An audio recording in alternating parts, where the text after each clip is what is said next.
De volta com o nosso espaço feminino, já direto na cozinha. E eu tô super curiosa. A Lorena falou no comecinho do programa sobre a biomassa, o que que é. Mas eu quero que você fale agora exatamente o que que é biomassa. Então vamos lá. De banana. É, biomassa de banana verde. Um risoto com uma massa que é feita de banana. Vamos ver. Então, a biomassa, tem muitos benefícios para o nosso corpo, né? Até queria que a câmera pegasse aqui, porque a banana, ela precisa ser, pode ser de qualquer tipo, pode ser prata, nanica, banana d'água, mas eu prefiro trabalhar com a prata. Então, tem toda uma técnica, tem que cortar bem no talo, tem que higienizar a casca e colocar na panela de pressão. E depois que pegar a pressão, a água estiver fervendo, conta 8 minutos exatos e desliga. Deixa perder a pressão sozinha. O ponto da banana, antes de ir para a pressão, você tem que escolher. Ela tem que estar verde. Ela tem que estar bem dura. Bem dura. Esse é exatamente o ponto. E de preferência que compre banana na feira, porque elas demoram um pouco mais para amadurecer. Se compra no mercado, às vezes da manhã a banana já amadureceu. Então tem que ter esse cuidado. Depois de cozida nesse tempo, ela vai ficar nesse ponto. Dessa cor e também. ela mesmo abre. Quanto tempo que você falou de pressão? 8 minutos. Pressão. Isso, depois que dá o chiado mais forte. Tá. Tá? Aí depois desliga, deixa perder pressão sozinha. Tá. Tá bom? Aí essa banana cozida a gente bate no liquidificador, despreza. Descasca. Você não usa casca não, né? Não, eu não uso a casca. Tem gente que utiliza, mas eu não gosto, fica escura. E a gente despreza a água da pressão e utiliza uma água filtrada e bate no liquidificador. Sem nada, só a um pouquinho banana de e água para poder fazer girar girar. uma pasta. Exatamente. E ela vai ficar nesse ponto aqui. Ela às vezes está um pouco mais para cor de doce de leite, então depende muito da banana em si, tá?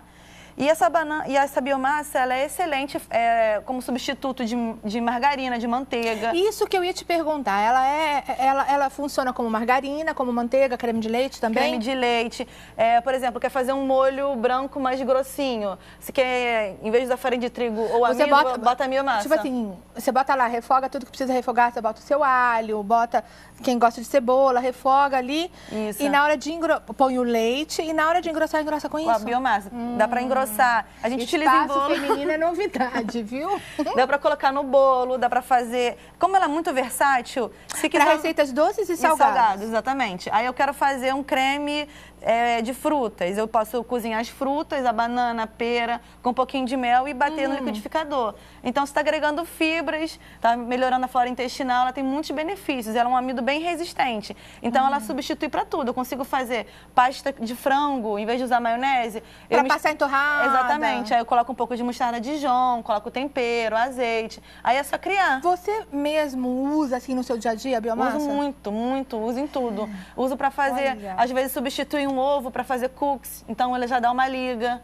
Então, eu utilizo para tudo. Você deve ter uma cartilha de como... Tem isso? De como usar a biomassa? Então, com o tempo você acaba criando, desenvolvendo novas receitas, você entendeu? mesmo...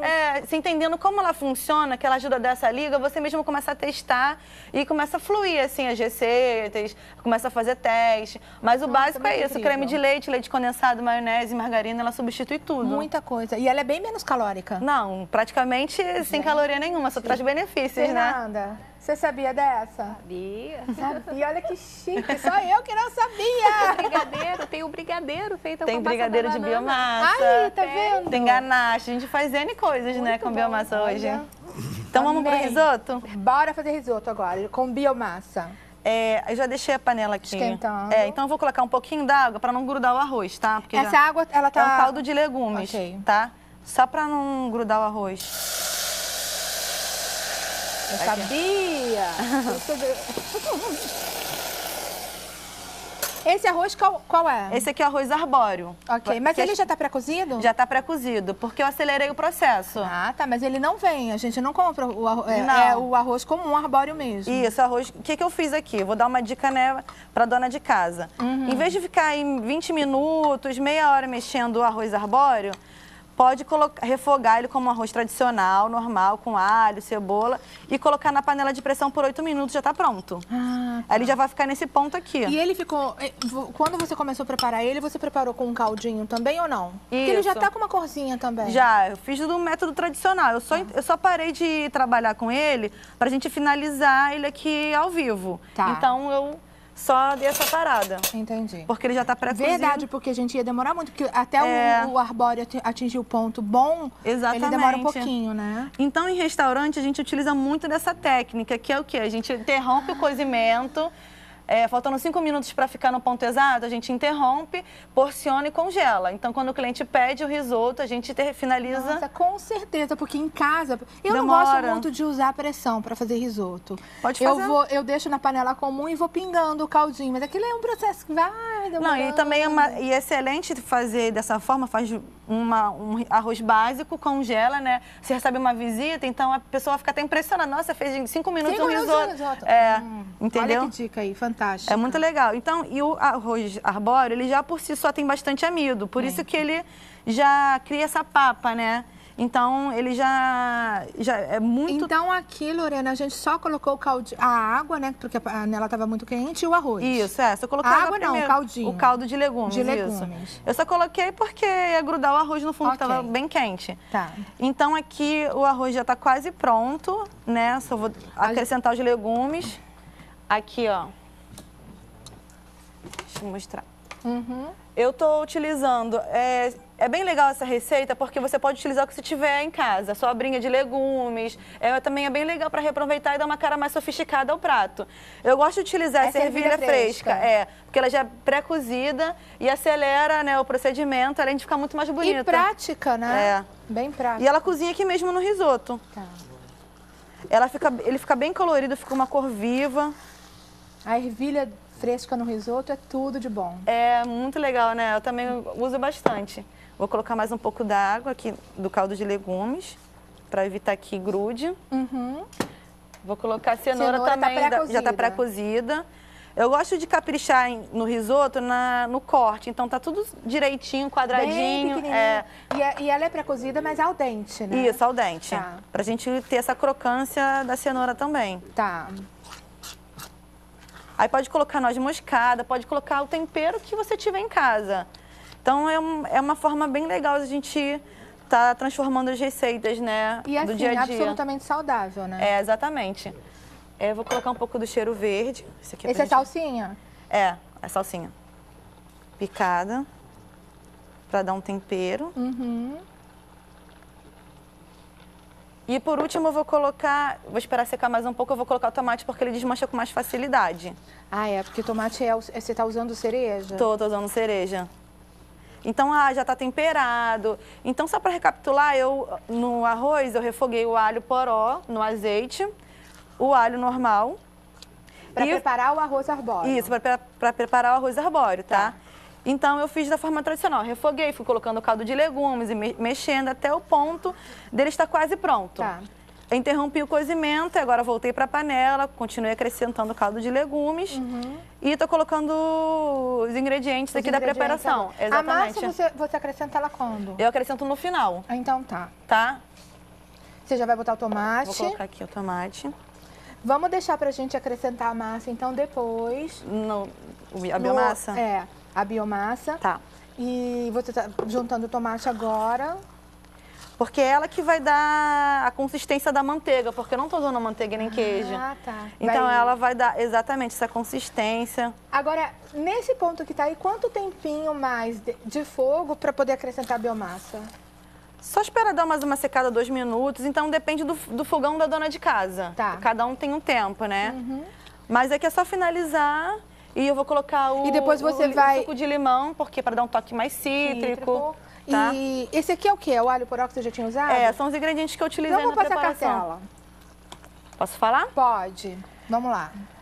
1 xícara de arroz arbóreo, 1/3 de xícara de ervilhas frescas, 1/3 de xícara de cenoura cortada em cubinhos, 4 tomates cerejas, 3 colheres de sopa de azeite extra virgem, 2 dentes de alho picados, 2 colheres de alho poró picados, 1 limão siciliano, 3 colheres de biomassa de banana verde, 1,5 litro de caldo de legumes caseiro, salsinha picada a gosto e sal, marinho e pimenta do reino picada a gosto. Perfeito. Então a gente está nesse ponto aqui que ele vai ficar dando o tempinho para chegar no ponto de acrescentar o biomassa. E aí a gente já volta. Agora eu quero chamar Tá bom. Felicidades, você que está fazendo aniversário hoje. parabéns, tudo de bom. Que você seja sempre muito abençoado por Deus. E nós temos uma palavra direto do trono dele para a tua vida. Olha aí no teu vídeo. Ele o cobrirá com suas penas e sob suas asas você encontrará refúgio. A fidelidade dele será o seu escudo protetor. Salmo 91, versículo 4. Lorena, nós já voltamos aqui. Agora a gente vai bater um papo sobre alimentação. Os segredos da boa alimentação. Não é, doutor? Alguns segredos, né? Precisam serem desvendados, né? Verdade. Então, nós estamos aqui todos ouvidos sobre esse segredo. Quais seriam esses segredos? Porque o pessoal, hoje em dia, está havendo uma preocupação de se cuidar mais da alimentação. Mas a gente passou um período que ninguém se preocupava muito, né? Houve um período, há um tempo... Eu acho que ninguém a nível de mídia, né? A nível de mídia, pela industrialização dos alimentos. Então, se tornou-se mais fácil na vida moderna usar os alimentos industrializados numa rapidez da propriedade dos alimentos em casa estarem prontos numa rapidez maior. Então, tudo com instantâneo. isso, com instantâneo, a rapidez, o micro-ondas, tudo isso levou Fast food. o fast food, aquela rapidez do imediatismo nosso, está tudo pronto. Então, com isso, a nossa saúde ficou um pouco deteriorada. Mais comprometida. Tudo bem, tem um segmento que diz que nós estamos vivendo mais, mas estamos vivendo mais a troca de produtos químicos, de medicamentos, não de maneira natural. Então, nós estamos vivendo mais com a ajuda de medicamentos, não de forma natural, que deveríamos buscar. Porque hoje em dia nós temos condições maiores do que antigamente de controlar a doença. De controlar a doença. Hoje não, hoje nós não estamos conseguindo fazer. Nós tínhamos, por exemplo, é uma coisa muito interessante a gente abordar isso, que o nosso alimento começa pelo... Eu dando uma aula uma vez, eu falei sobre os 3 A's da vida, que são os 3 A's da morte. E um aluno me fez uma correção muito bonita. Porque os 3 A's da vida são o ar, a água e o alimento. E ela falou, professor, inclui mais um ar, que é o amor. Eu falei, linda, gostei. Verdade. Porque o amor também seria muito importante. Verdade.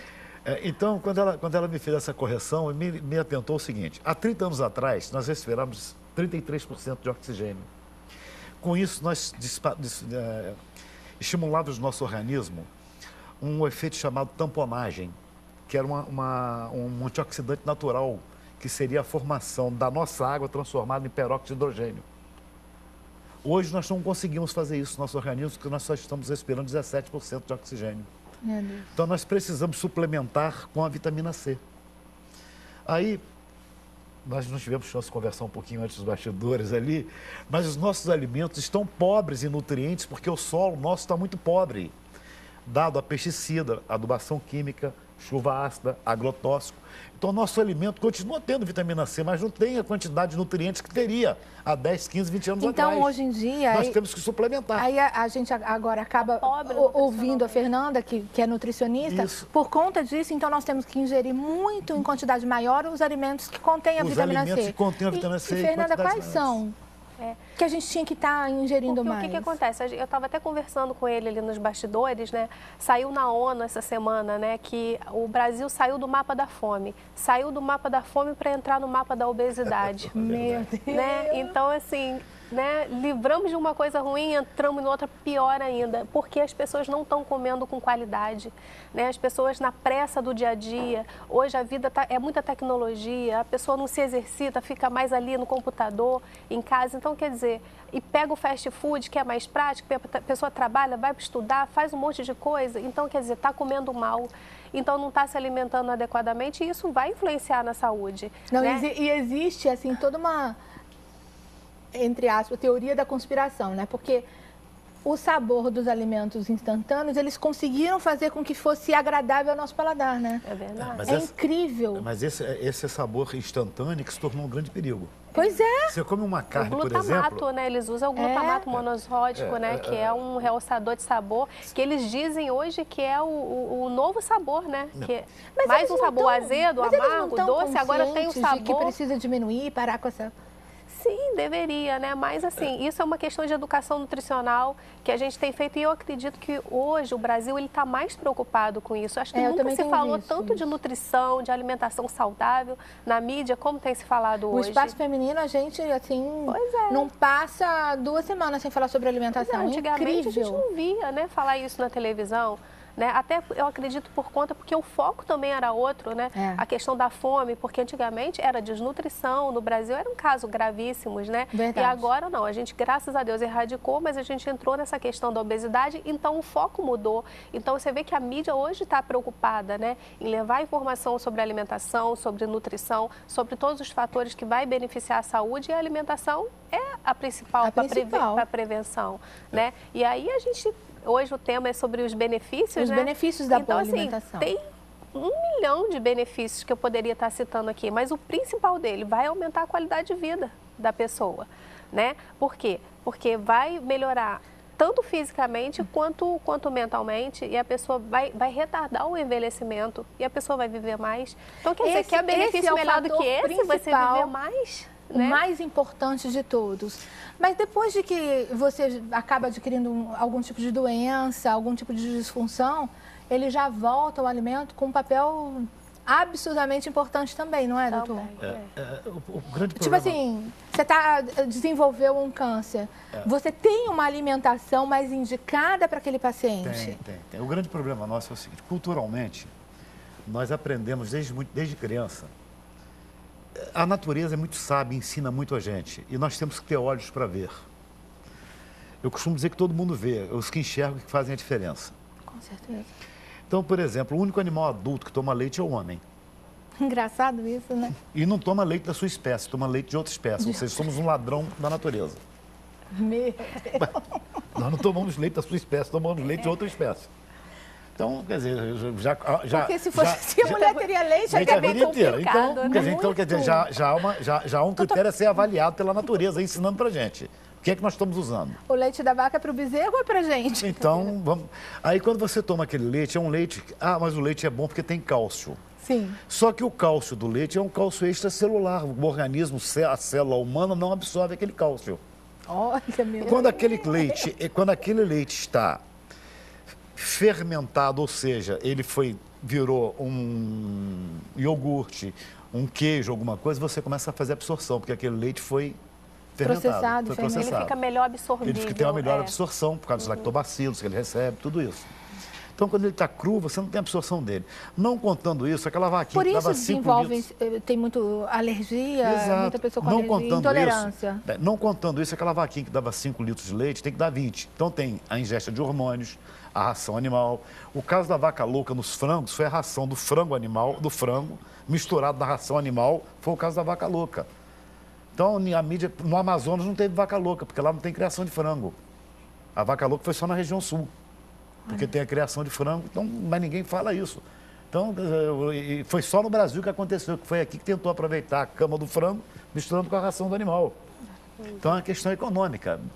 Então, aquele leite que está ali... E é muito simples provar o seguinte.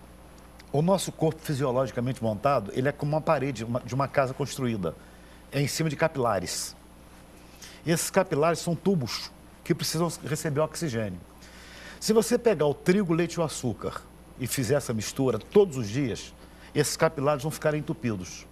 E esse entupimento, os órgãos-alvos não vão receber oxigênio. O organismo vai gerar fungo. Fungo faz tumor, tumor é câncer. Fisiologicamente é assim que funciona o organismo. É câncer, é diabetes, é hipertensão. Agora, doutor, você disse sobre o leite. Você acha que não deve tomar, o adulto não tem que tomar leite, então? Para que tomar leite? Depois de 6 anos de idade você não tem enzima para digerir o leite. Você toma iogurte, coalhada, come queijo. Olha isso. Você não precisa tomar propriamente o leite. Você pode tomar o iogurte. Eu não sou um cara radical. Sim. A gente também, eu acho que também não ser radical. Mas você pode tomar o iogurte, a coalhada, o leite. São derivados do leite. Sim. Agora, o leite em si, para quê?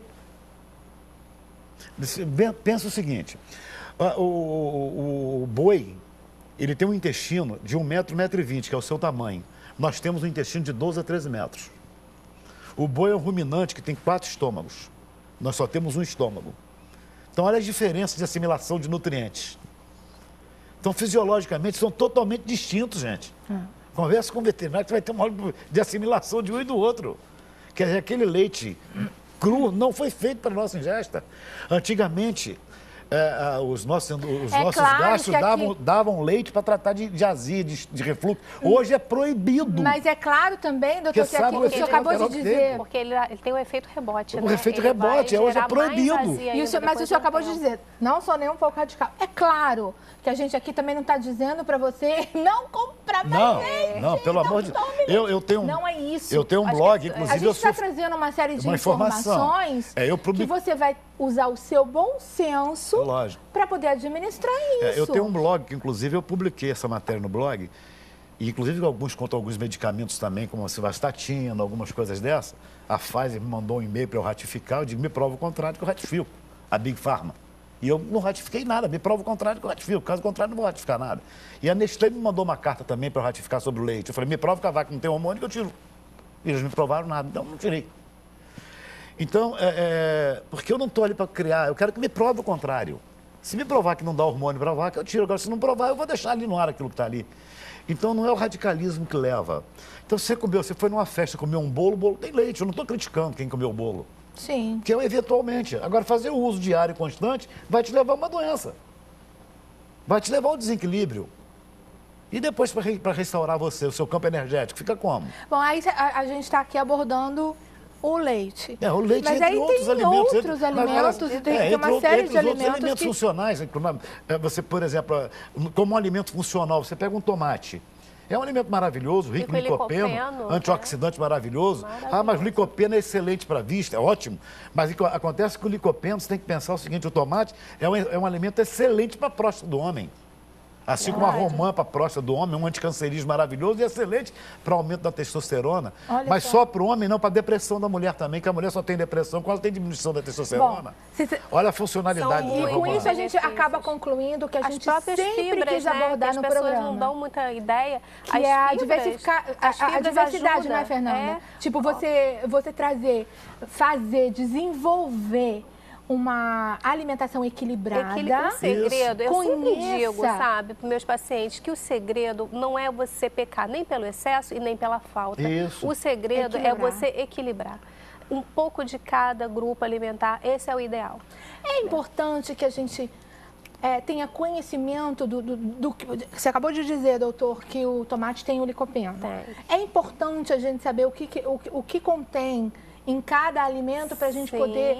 essa semana eu vou comer um pouco disso, a outra semana eu não trouxe esse, vou inserir aquele. Isso. Porque também, senão a gente fica enjoado, né? Aquele negócio... O caso do tomate é uma coisa bem interessante. Hoje em dia, os rótulos nutricionais, eles são bem mais especificados. Até se você for, né, fazer uma compra, até mesmo nos alimentos crus, né, que às vezes vêm já embalados, orgânicos, vem ali, né, o que tem. Então, assim, é claro que está longe de ser o ideal, mas hoje já tem bem mais informações do que tinha, né, antigamente. Então, assim, são poucas, são coisas simples que as pessoas podem fazer. Por exemplo, a fibra está ali na casca das frutas, né, nos vegetais, ela vai ajudar a controlar o açúcar no sangue, né, vai ajudar a controlar o colesterol. Então, são medidas simples e são doenças essas que são, assim, níveis altíssimos no país. Né? As doenças cardiovasculares, hoje, elas ocupam, assim, um nível principal entre as doenças. E são co-irmãs das doenças pancreáticas, no caso das diabetes. Olha, eu vou te dizer uma coisa. São co-irmãs. Irmãs, são co-irmãs. Então, quer dizer, tem as fibras. Tudo. Não, e os Vocês já viram que nós estamos todos aqui muito agitados, porque é muita informação. É muita. São informações assim, completamente importantes. Muito. Mas a gente vai segurar os ânimos aqui um pouquinho, nós vamos chamar o intervalo rapidinho e nós já voltamos.